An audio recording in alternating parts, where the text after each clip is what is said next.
Sí, se, Está, se- están viendo ya, ¿verdad? sí, sí. Y comenzar nomás a grabar, no sé quién era que me dijo que iba a grabar, entonces para iniciar ahora, ¿ok? Dale, dale. Bueno, bueno, entonces hoy vamos a dar la clase pasada, si recuerdan ustedes, vimos digamos, los medidores de presión. Muy ligado a eso, en varios tipos de medidores de presión están los medidores de nivel que vamos a ir desarrollando. Bueno, ¿qué es medición de nivel? ¿Verdad? Tal vez así, al decir nivel, nada más no tenga tanta sentido, pero acá justamente define, dice, nivel es la altura del contenido de un reservorio que puede ser sólido o líquido, que sirve lógicamente para medición. ¿Y para qué medimos nosotros nivel?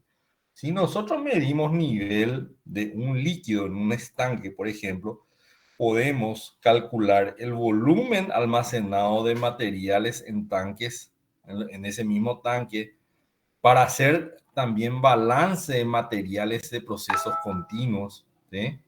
Y por una cuestión también de seguridad y control de procesos, donde el nivel del producto, ¿verdad?, no puede sobrepasar determinados límites. Ejemplo de esto, por ejemplo, tenemos un tanque abierto y eso lógicamente no puede sobrepasar el máximo de nivel. Entonces, un poquito antes de que se llene completamente, para que eso no rebose, se pone un medidor de nivel discontinuo, ¿verdad? Por una cuestión de seguridad y control mismo del proceso, ¿verdad?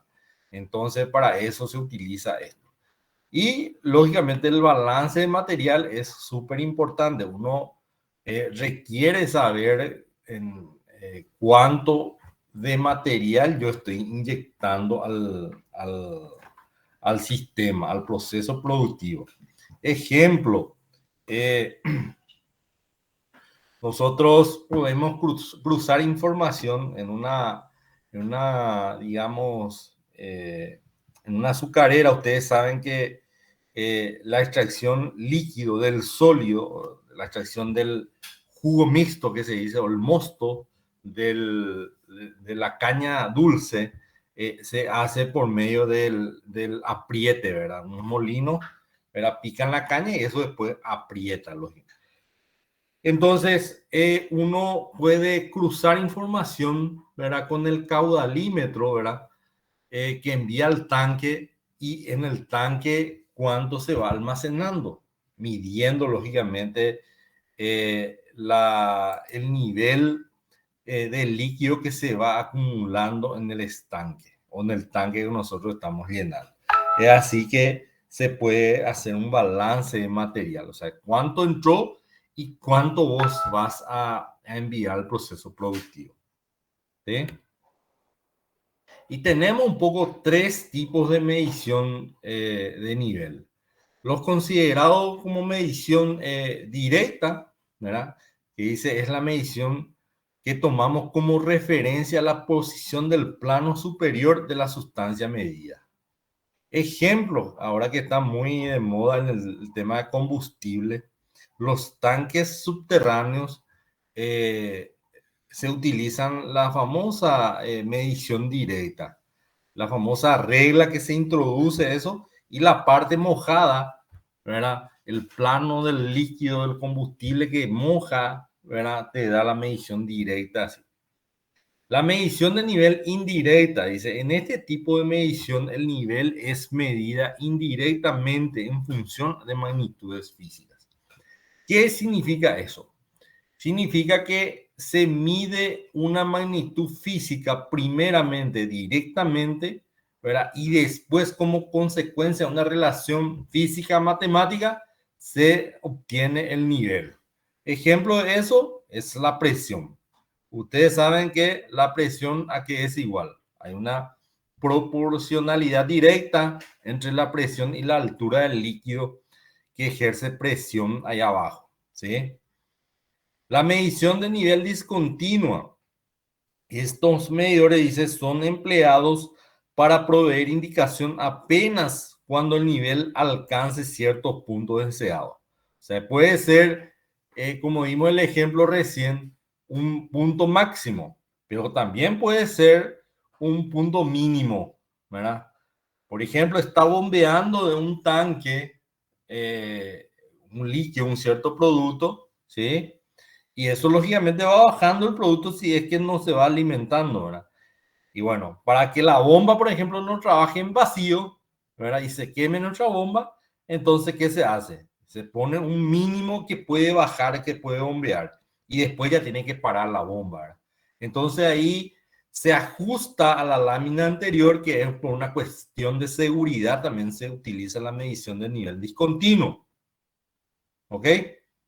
Entonces, dentro de estos tres grupos que se clasifican en la medición de nivel, vamos a ver, ¿verdad? El primero que dice la regla o gabarito, que dice consiste en una regla graduada, la cual tiene una longitud conveniente para ser introducido dentro del reservorio a ser medido. Y esto es muy sencillo, ¿verdad? Eso es lo que estamos mencionando, ¿verdad? Que en los tanques subterráneos, principalmente, no sé si observaron alguna vez, un cambio de turno, generalmente a las 6 de la tarde o las 5 de la tarde hay cambio de turno, entonces se hace esa verificación rápida de cuánto es lo que tenía, cuánto es lo que despachó, cuánto es lo que salió del tanque, y eso se cruza esa información con el caudalímetro que midió el expendio de combustible, ¿sí? Entonces es un poco una verificación del stock que salió y que sobra, ¿verdad? Y lógicamente hay una pequeña pérdida como, digamos, por el producto mismo que se maneja, ¿verdad? Pero este es un ejemplo, ¿verdad? Este es muy sencillo. También en los procesos productivos de... digamos, donde se maneja alcohol, donde se maneja, no sé, el mismo jugo mixto de la caña dulce y otros productos, se hacen una medición, digamos, de introduciendo esto, ¿verdad? Lógicamente esto tiene también su limitación, ¿verdad? ¿Por qué? Porque así como dijimos la clase pasada, esto, por ejemplo, no transmite información al controlador. Meramente efectos local y, digamos, visual es la información que te está dando, ¿verdad? Y que te permite, perdón, anotar en una planilla. ¿Ok? Entonces, acá tenemos a la izquierda la regla y el gabarito a la derecha. También tenemos los visores de nivel que utilizan el mismo fundamento de, digamos, principalmente esto se utiliza más como vasos comunicantes, ¿verdad? Se hace vamos a tomar la gráfica de la derecha, se hace, digamos, un agujero, ¿verdad? Y se conecta este extremo inferior al tanque y el extremo superior allá arriba del tanque. Y tenemos esta parte que está totalmente arreglado y por vaso comunicante lo que hay en el tanque también se va a ver en este visor. También te muestra algo visual, te muestra in situ, ¿verdad? No transmite también ninguna información. Y acá dice, es realizada en tanques abiertos y en tanques cerrados. Con esa misma, digamos, con esa misma línea tenemos la boya o el llamado fluctuador también, que consiste en una boya presa, ¿verdad? A un cabo que tiene su extremidad ligada a un contrapeso, que por unas poleas, digamos, convenientemente instalada se pone y se introduce dentro del tanque. Entonces, cuando, digamos, está un poco invertido, ¿verdad? Cuando el tanque está lleno, digamos, el contrapeso está abajo, ¿verdad? Y cuando esto está vacío, el contrapeso tiene que estar arriba, ¿verdad? Es un poco al revés. Y también está reglado, ¿verdad? Está escalonado. O sea, está graduada a una escala, ¿verdad? Convenientemente dispuesto. Fíjense, estos se utilizan en la realidad. Se hace como doble, digamos, generalmente en los estanques se pone un sensor, ¿verdad? De nivel y uno de estos, o el de vasos, el anterior medidor o también este tipo boya o fluctuador. ¿Ok? Bueno, acá sí ya tenemos un poquito más, ya un sensor de nivel, dice medición del nivel por presión hidrostática o presión diferencial. Bueno, y utiliza esta fórmula que la presión es igual a la altura del líquido que existe, ¿verdad? Por el peso específico, ¿verdad? Entonces, si nosotros ponemos un medidor de presión, por ejemplo, no sé, qué sé yo, tipo capacitivo, por ejemplo, que vimos en la clase pasada, entonces podemos introducir la densidad del líquido que estamos midiendo y nos va a sacar la altura del líquido que está dentro de ese recipiente, dentro de ese tanque.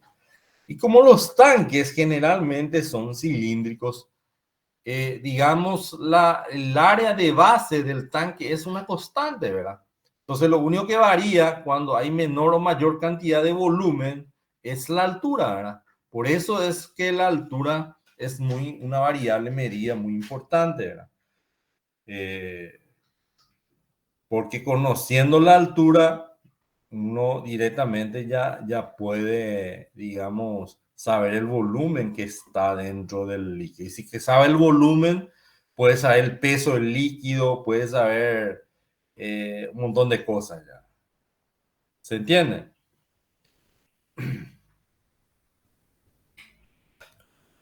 Este es la misma cosa, a diferencia que el otro, es que el anterior era un tanque abierto, ¿verdad? O por lo menos está a una presión atmosférica. Que esté así no significa que no esté tapado, por ejemplo. Puede estar tapado, pero está a una presión atmosférica, el pelo de la altura del líquido más alto, ¿verdad? Sin embargo, en los tanques cerrados, presurizados, ya no ocurre eso. Por eso que es que se hace una presión diferencial. Y acá me quiero detener un poquitito para entender, probablemente acá no se ve eso, ¿verdad? Pero digamos la parte gris que ustedes ven es la parte realmente líquida que hay en el tanque, ¿verdad? Pero vamos a suponer que esto sea un producto, voy a poner otra vez como ejemplo el jugo mixto o como más conocido como el mosto, que se extrae de la caña dulce. Entonces, ¿qué va a haber acá? Y va a haber una cuestión de espuma que va a generar de por sí una presión, ¿verdad? O sea que si yo tomo en este punto la presión, va a ser la presión de esta columna de líquido más la presión de los gases que ejercen en todas las paredes y sobre el líquido. Entonces, por eso es que se toma la parte extrema del tanque, acá donde comienza el casquete, se hace una toma, ¿verdad? Y se le llama presión baja, presión leve. Y en la parte inferior se le llama presión alta y se hace una diferencia de presión. Y esa diferencia de presión acá menos lo que ejerce ese, aquí va a ser igual a la altura del líquido neta por el peso específico del líquido que estamos teniendo. ¿Se entiende? Por eso es la importancia de presión diferencial en los tanques cerrados, ¿verdad?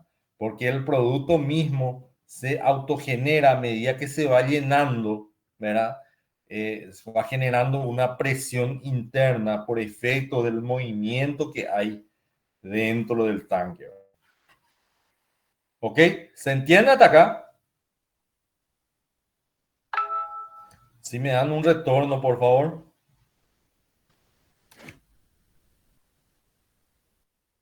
Bueno, seguimos entonces.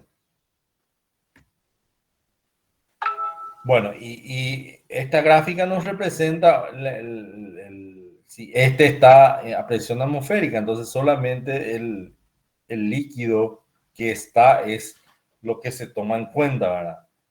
Ya no hay más esa presión interna cuando está cerrado. Bueno, después tenemos la medición de nivel tipo burbujeador, ¿verdad? Y este funciona, este es un esquema, ¿verdad? En donde se tiene un pico que se inyecta y está en contacto con el líquido y lo que se hace es inyectar aire comprimido tal que ese, digamos, le densa al peso del líquido que está acá, ¿verdad? Y cuando se densa eso, eso es leído, ¿verdad? Por el medidor de presión, ¿verdad? Mide indirectamente, en realidad está midiendo la presión de aire, ¿verdad? Y cuando se ve las burbujas, ¿verdad? Ahí es que te da una presión, una altura aproximada, ¿verdad? Digo aproximado porque justamente eso es una de las desventajas, ¿verdad? Depende un poco también del qué tipo de producto, ¿verdad? Lógicamente un producto que genera muchas bolsas de aire dentro no es tan aplicable, porque daría una, cómo es que se dice? Daría una lectura falsa, ¿verdad? Entonces, es así un poco, ¿verdad? Eh, Al grupo que le toque esto, me gustaría que toquen, ¿verdad? ¿A qué tipo de producto es aplicable este tipo de medidor, ¿verdad? Que nos muestre con ejemplo. Bueno, después tenemos la medición de nivel por empuje, que se da por el principio de Arquímedes, que dice, ¿verdad? Todo cuerpo sumergido en un fluido sufre la acción de una fuerza vertical dirigida de abajo para arriba, igual al peso, ¿verdad? Del líquido del fluido desplazado. A esta fuerza ejercida por el fluido del cuerpo lo llamamos empuje, ¿verdad? Y entonces el empuje va a ser igual al volumen, ¿verdad? Del líquido desplazado por su densidad. Entonces, se sumerge entonces digamos, a medida que se va cargando, esto va a generar un mayor empuje, ¿verdad? Y ese empuje es lo que es leído en una aguja con una escala, ¿verdad? Va variando lógicamente eso, ¿verdad? Con la altura, ¿verdad? Y eso es justamente lo que se quiere, ¿verdad? ¿Por qué? Porque el volumen de este cilindro va a ser, nuevamente, su área de base es constante y lo único que va a ir variando, ¿verdad? Es a medida que se llene este recipiente, ¿verdad? Y entonces el empuje va a variar con la variación de la altura, ¿verdad? Que nosotros estamos queriendo medir, ¿verdad? Dice, también tenemos, es un caso específico, ¿verdad? Que cuando tenemos dos líquidos miscibles, dice, uno de los métodos más utilizados para la medición de la interfaz es a través de la variación del empuje, conforme citaremos a continuación. Bueno, acá por lo menos está como un esquema, pero ustedes saben que hay una fórmula matemática que relaciona el empuje con la altura y de este líquido, o sea, con el líquido 2 con el líquido 1. Y ahí podemos saber, ¿verdad? Cuánto es lo que hay de cada uno, ¿verdad? O cuánto es lo que te mide, ¿verdad? El líquido 1 respecto al líquido 2. Bueno,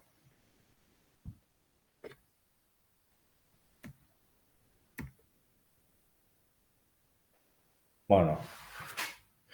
El nivel por radiación el siguiente, el tipo de medidor de nivel por radiación.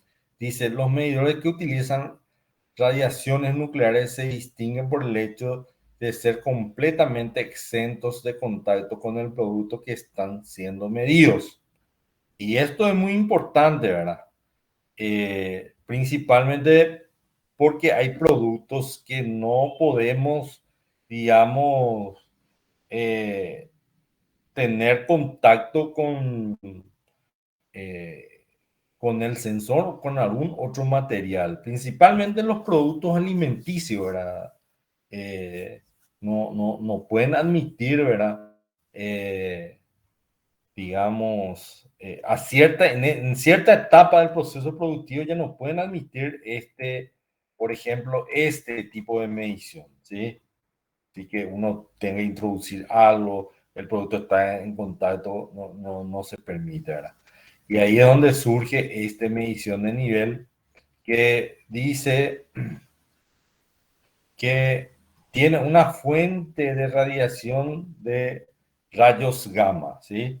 Y el otro lado tiene un sensor receptor, ¿verdad?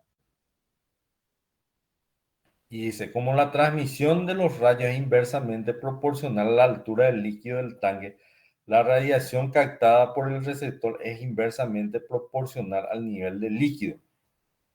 Bueno, ¿qué significa eso? Que cuando, vamos a suponer que este está totalmente vacío, que está acá al límite. Entonces la radiación que capta este sensor va a ser mayor que cuando esté lleno. Así. Y por eso dice que hay una inversa, ahí está inversamente proporcional. O sea, cuando mayor es la radiación de los rayos gamma captados por esta fuente captadora, entonces tenemos altura del líquido prácticamente cero. Sin embargo, cuando más lleno esto está, la radiación, los rayos gamma captados acá por este captador, entonces va a ser en menor cuantía.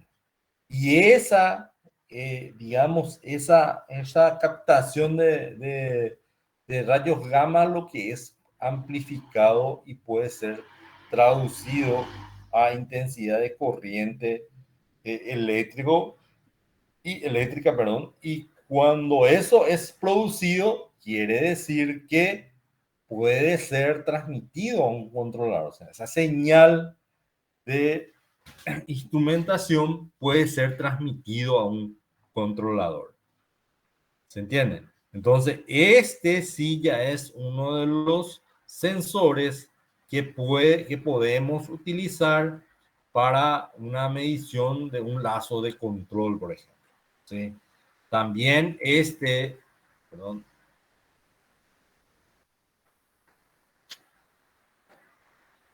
también este tipo de medición por capacitancia es el siguiente que puede ser transmitido. ¿Cómo funciona esta medición de nivel por capacitancia? Dice, el medidor de nivel capacitivo mide las capacidades del capacitor, ¿sí?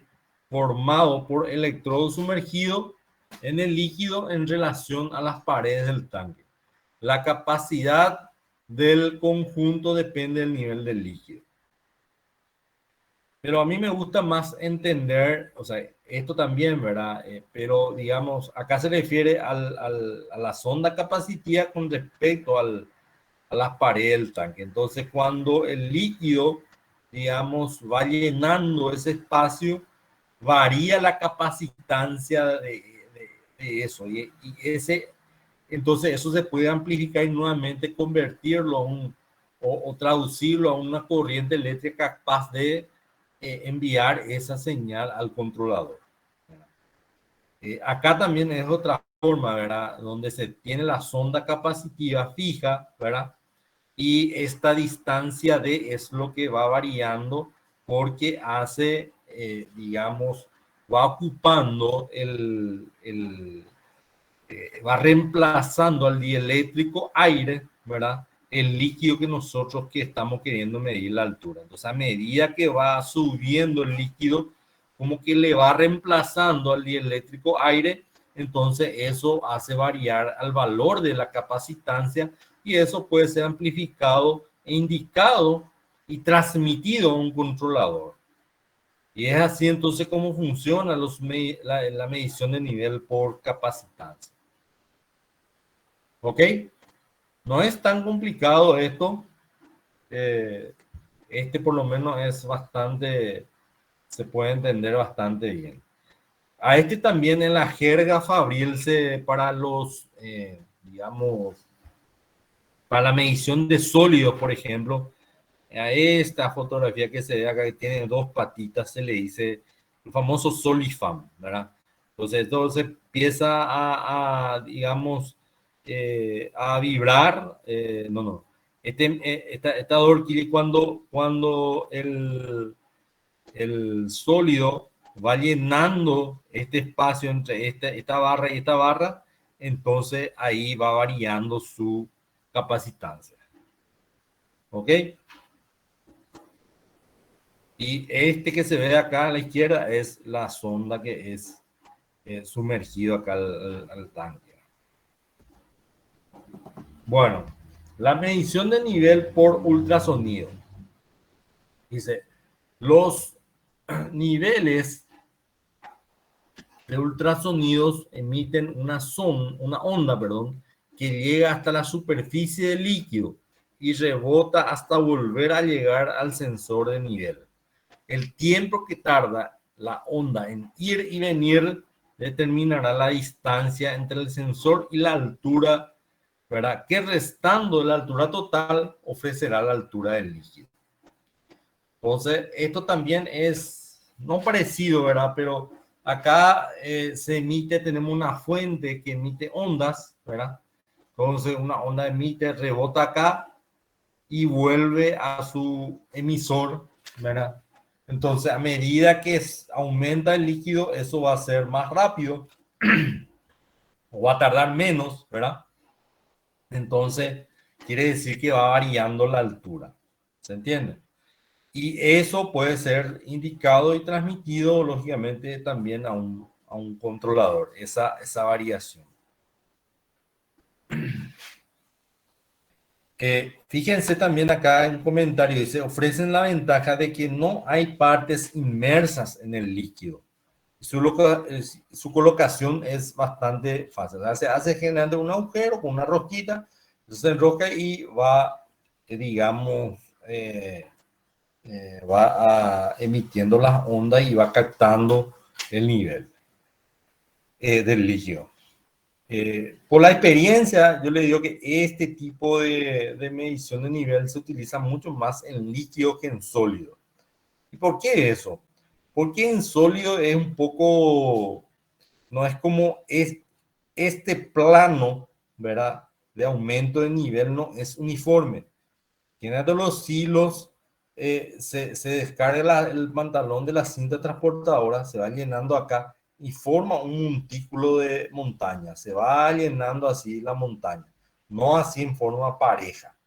Entonces, este tipo de medición siguiente va a dar una indicación aproximada, pero no te va a dar, digamos, así como el líquido va a haber tantos litros de producto o tanto el nivel de altura del líquido.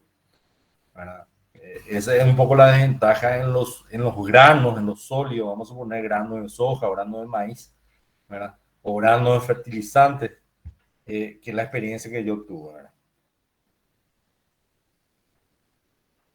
Bueno, ¿se entiende de acá? ¿Preguntas? ¿Vamos bien? Ok.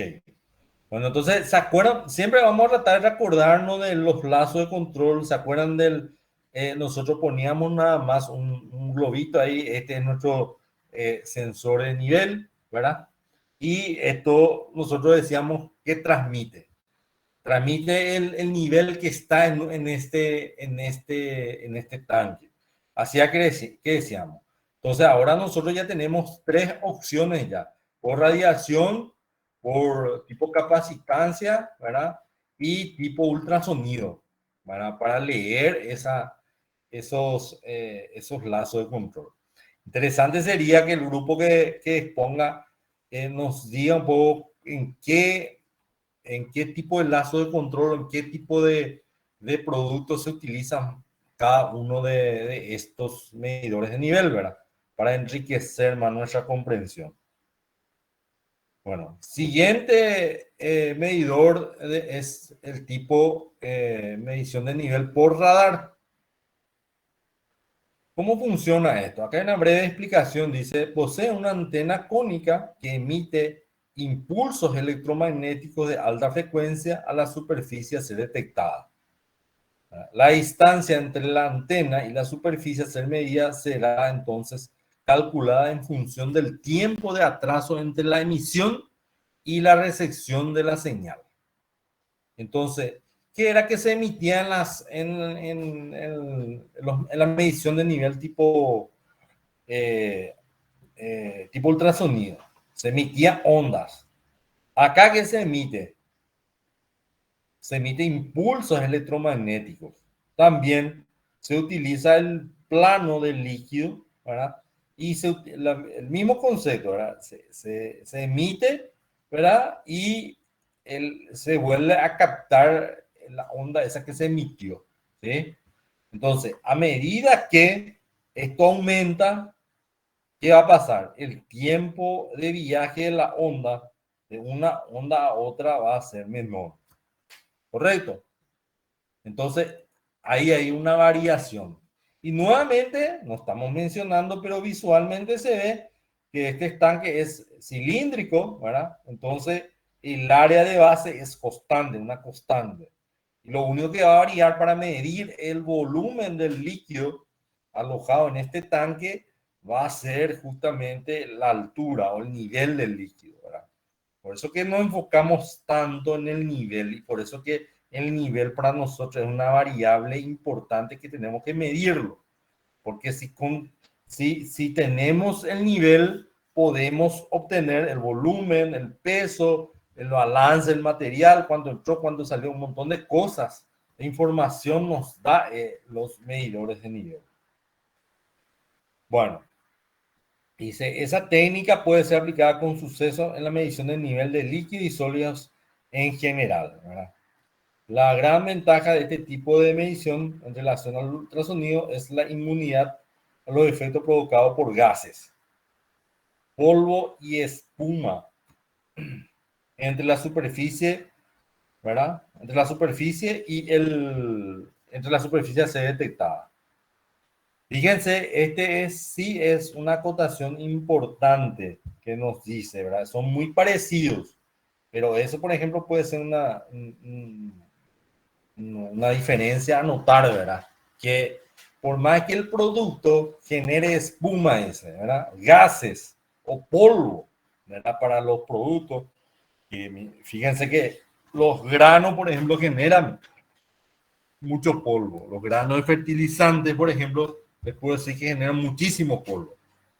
Es más, una mezcladora de fertilizantes, uno no puede estar sin tapabocas. Y 9 horas de tapabocas tenés que tener. No importa que estés en la oficina, ¿verdad? De por sí en la fábrica, cuando está manipulando cierto tipo de productos, el polvo que se genera es altísimo, ¿verdad? Entonces, sí puede hacer esa medición, ¿verdad?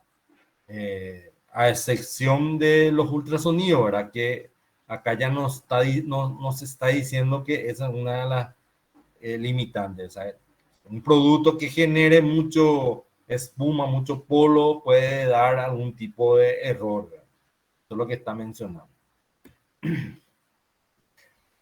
Y tenemos, fíjense, todo lo que estuvimos hablando hasta acá se ajusta un poco a la medición indirecta, ¿verdad? Que primero mide una cosa y por digamos, algo físico, te mide en forma indirecta el nivel, ¿cierto? Bueno, en la medición discontinua, dice, estos medidores son empleados para proveer indicación apenas el nivel alcanza ciertos puntos deseados, como por ejemplo, sistema de alarma, sistema de seguridad, alto y bajo, etc. En los líquidos que conducen electricidad podemos sumergir electrodos metálicos de longitudes diferentes. Cuando hubiera conducción entre los electrodos, tendremos la indicación de que el nivel alcanzó la altura deseada. ¿Ok? Y tenemos dos grafiquitos. Fíjense acá, tiene el tercio, 2 tercios, ¿verdad? Y la altura máxima, por decir así, el limitador. Entonces, cuando el líquido alcanzó ¡pac! Va a sonar una alarma, o ¡pap! Va a parar una bomba. Seguramente acá, este medio, vamos a suponer que sonó una alarma, pero sin embargo, cuando alcanza este máximo, ya para la bomba. Y cuando alcanzó este electrodo, ¡pac! Prende otra vez la bomba. ¿Sí? O sea, tranquilamente se puede armar un lazo de control, ¿verdad? Entonces, fíjense ahí también, quiero recordarle que la bomba se considera como un tipo de variable manipulada, ¿verdad? Porque, digamos, acá el sensor es el que envía la señal de que ya alcanzó este nivel mínimo, ¿cierto? Y el controlador, ¿qué va a hacer? Va a hacer prender la bomba, va a enviar una señal, ¿verdad? Para prender la bomba o para pararlo, ¿verdad? O una señal de alarma. ¿Se entiende? Acá la presentación es un poco diferente, que es tipo una olla, ¿verdad? Esto puede nuevamente estar conectado a un interruptor, ¿verdad? Entonces, cuando un interruptor mecánico, ¿verdad? Cuando la olla, digamos, supera el horizontal, quiere decir que alcanzó este nivel y puede acá en esta parte hace apretar de por sí un botón que accione algo, ¿verdad? Una alarma o de bajo nivel o de alto nivel o lo que sea. ¿Se entiende? Bueno, ¿preguntas hasta acá?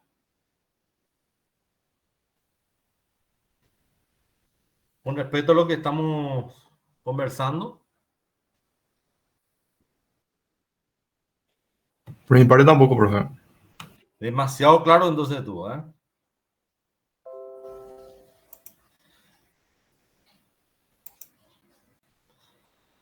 Bueno, eh, entonces, de aquí en adelante, especialmente para, no sé si para el segundo parcial, pero para el final o algo así, eh, nosotros ya nos tendría que interesar qué tipo de sensor vamos a poner en nuestro lazo de control. ¿Se entiende?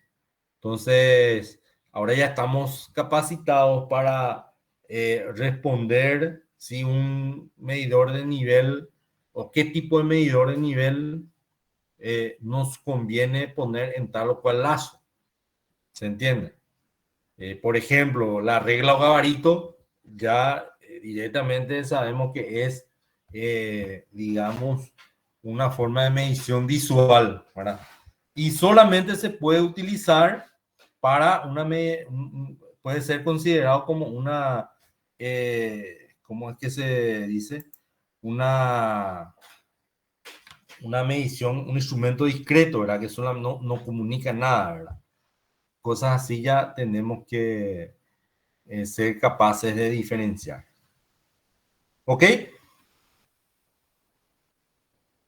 Bueno, entonces, si no hay preguntas, a efecto del tiempo, me gustaría ceder entonces al grupo que va a presentar su trabajo práctico. No sé quién es el grupo, qué tema se va a presentar. Sí, nosotros somos, profe. Se va a presentar diagrama de lazos de control.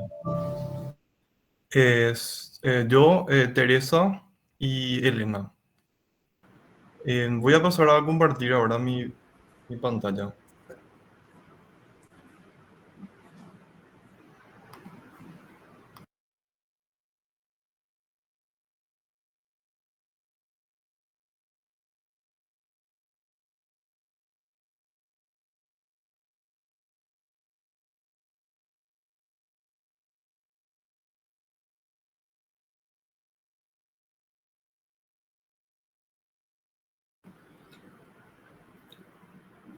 Hola, profe. No sé si ahí se está viendo, profe. Sí, ahí se ve. Ok. Vamos a comenzar nomás ya, ¿verdad? Sí. Bueno, buenas tardes compañeros y profesor. En mi grupo y yo vamos a estar hablándoles de los diagramas del lazo de control. En este grupo está integrado por Elena Irrazabal, Juan Miani y la que les habla María Teresa Varay.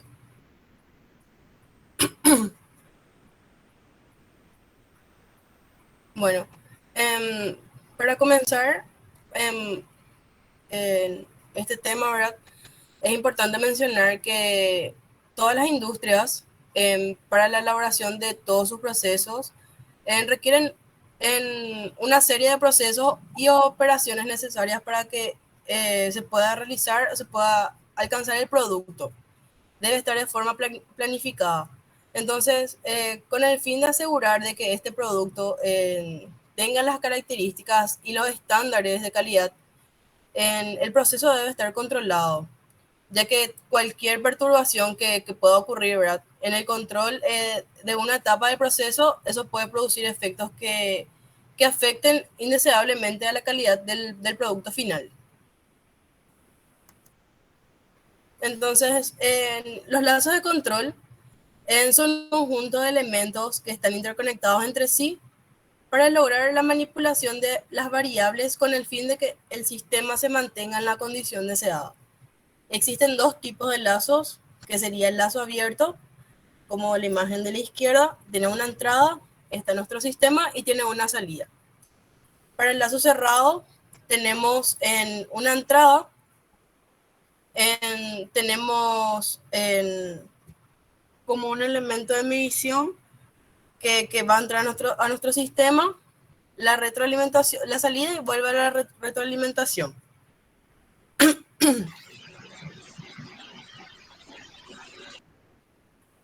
Entonces, los diagramas del lazo son realmente la representación de todos los lazos de control, uno por uno, con el fin de mostrar a mejor detalle. Tere, ¿Sí? el profe salió. Espera un ratito. Sobre.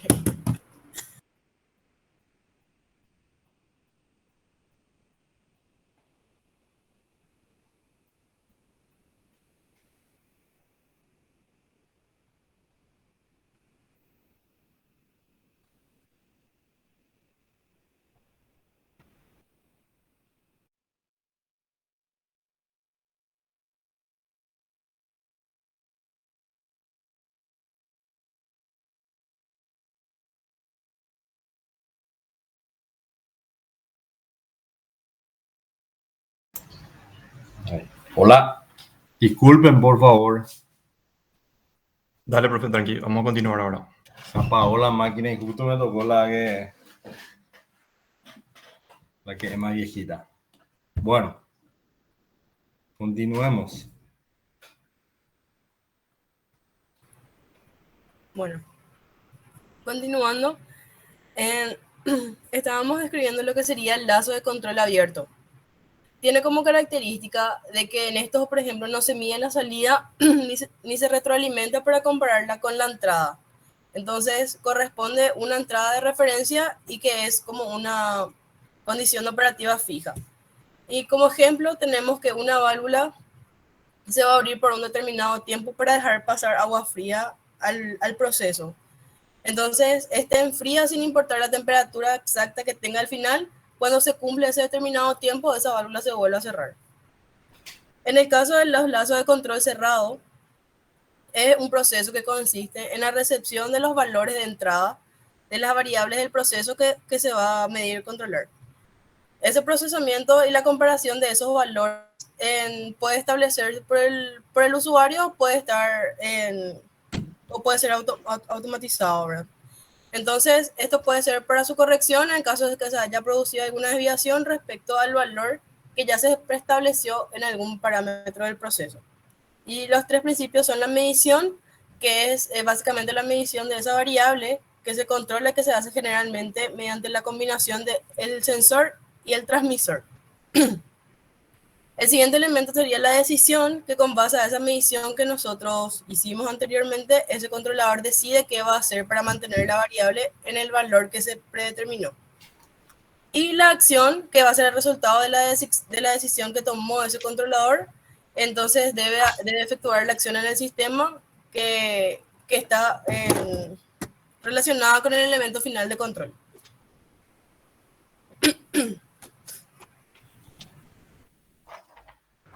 Bueno, ahora vamos a pasar a hablar de los diagramas de lazo de control básicos, los fundamentales.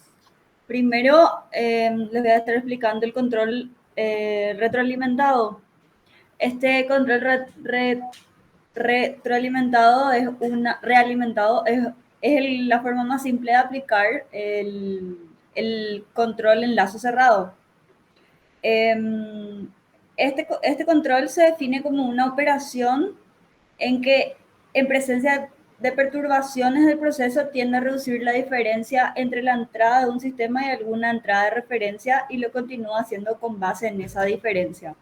O sea, ese tipo, o sea, es el que mide las perturbaciones en el sistema y con base en ese resultado hay un controlador que ajusta el set point. Y nada, siguiente. Un ejemplo, por ejemplo, es el que están viendo en pantalla, que es de un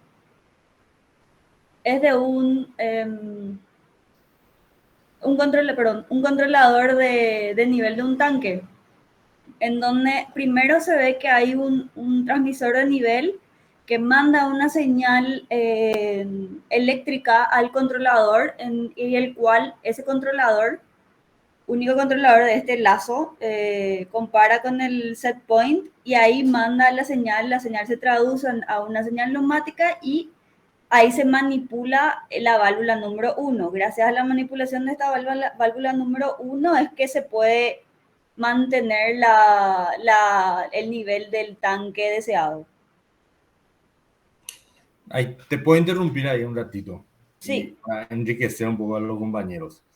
Que en base a lo que vimos recientemente de los medidores de nivel, este LT que dice acá, transmisor de nivel, ¿qué tipo de medición de nivel podría ser eso? Así como está el lazo de control. ¿Podría, por ejemplo, ser un gabarito?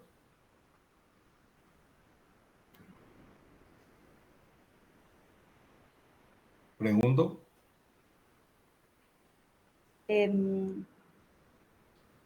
No Creo estoy que segura. ese es el visual, profe, ¿verdad? ¿Cómo? Ese era el medidor visual, ¿verdad? Sí, el medidor visual. Creo que sí se puede utilizar.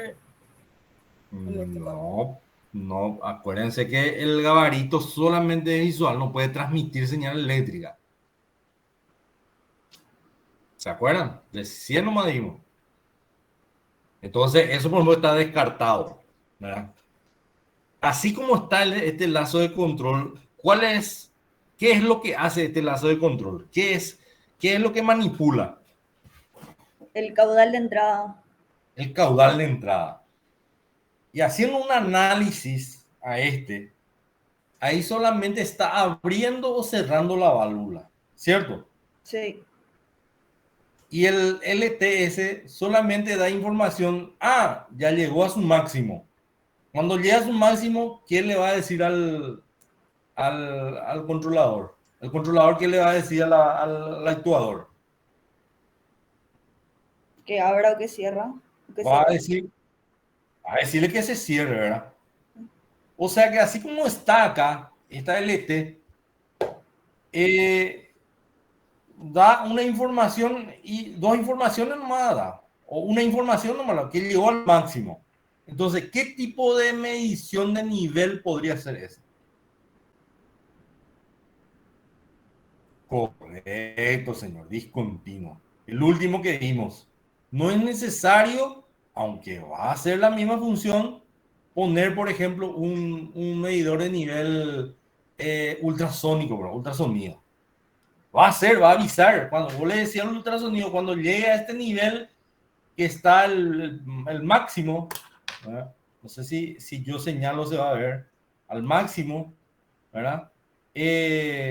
Digamos, es la misma función, pero va a ser redundante para el lazo de control. ¿Se entiende lo que quiero transmitir?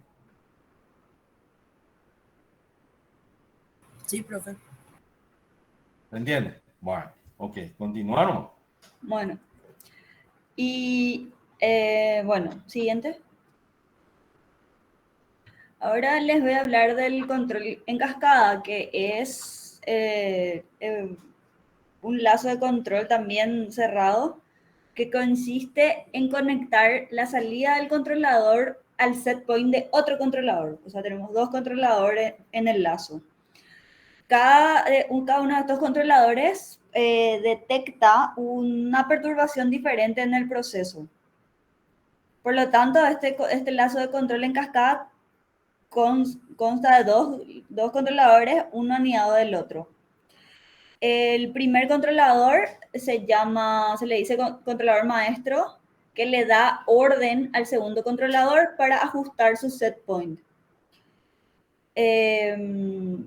O sea que este controlador maestro es el que controla los parámetros y establece el set point del controlador esclavo. Se recomienda realizar este control en cascada cuando el control realimentado simple que vimos anteriormente no se está desempeñando satisfactoriamente. También cuando se tiene una variable manipulada y más de una variable medida.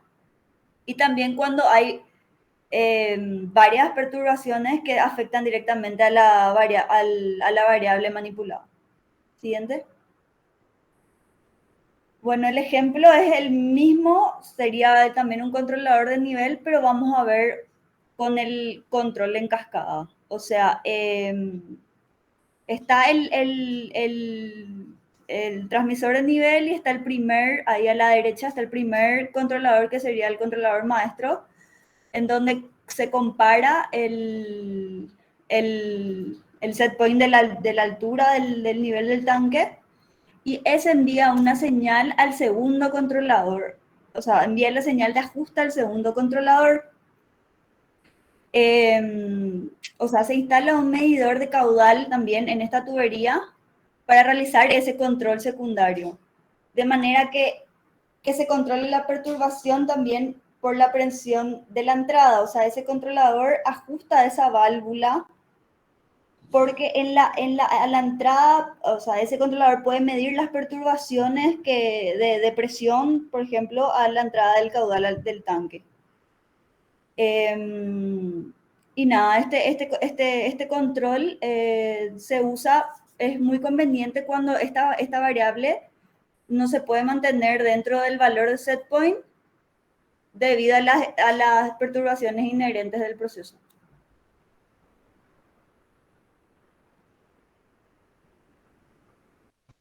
Bueno, yo les voy a hablar de lo que sería el control de relación. Básicamente es un sistema en el que una variable del proceso es controlada con relación a la otra variable que tiene que ser una proporción más o menos fija. Entonces, generalmente esas variables que vos querés mantener en una relación física, en una relación fija, del flujo serían dos corrientes. Una de las cuales, la que no está controlada, la que está sometida a perturbaciones frecuentes cuando proviene, digamos, de nuestra parte del proceso. Entonces, la señal del transmisor de la señal, esa va a ser multiplicada, en nuestro dibujito podemos ver, es multiplicada por un factor fijado que puede ser manual o puede ser automáticamente. Entonces, esa señal salida del multiplicador es el punto de la consigna que ese controlador va a dar a la salida que está directamente sobre la válvula de control. Entonces, básicamente en nuestro diagrama tenemos dos líneas que sería el caudal A y sería el caudal B. Entonces, el caudal B sería nuestro nuestra línea libre, digamos, es la que ya va directo a nuestra salida. Pero también envía mediante un transmisor, envía esa señal al controlador. Y por otro lado tenemos nuestra línea B, en donde pasa nuestro caudal B, también es transmitida por un transmisor de lazo. El transmisor lleva esa señal al controlador, en el cual este controlador es el que realiza la operación en este caso, la QV sobre QA es una constante, envía esa señal a la unidad de control final, que sería nuestra válvula, la cual hace que el caudal de salida final sea QA más QV, que es el caudal total, siendo QV como un producto o como una consecuencia de nuestro caudal A. Siguiente. Algunas aplicaciones también que tiene el control de relación. Normalmente se usan las industrias para mantener o garantizar lo que serían las composiciones de las mezclas.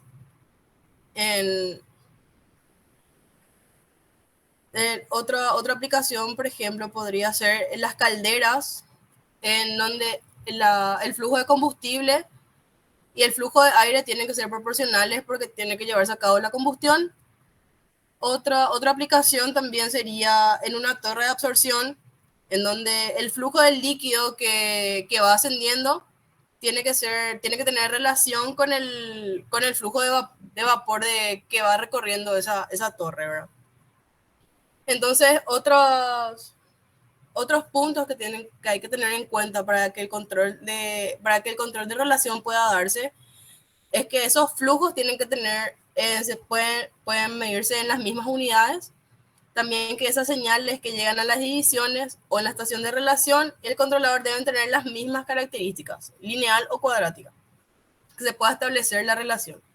Y también al ajustar la relación de estación teniendo en cuenta el rango de esas transmisiones.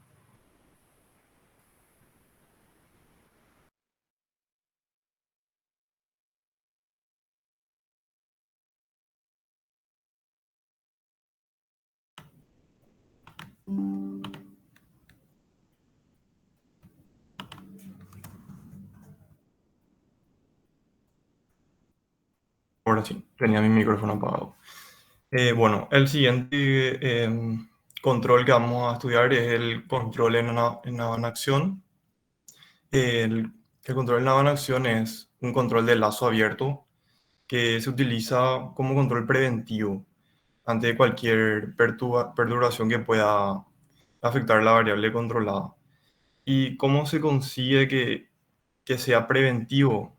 Y se consigue midiendo y controlando las perturbaciones antes de que afecten al proceso. En los ejemplos anteriores que estábamos viendo, se ajustaban las desviaciones después de que afectaban al proceso.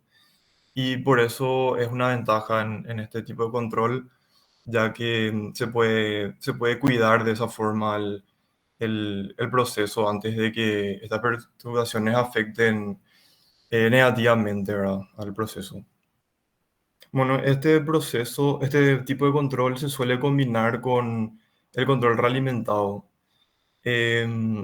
Se identifican primeramente las perturbaciones, midiéndolas y controlándolas, y de manera así después poder realimentar al proceso y poder enviar esa información al controlador.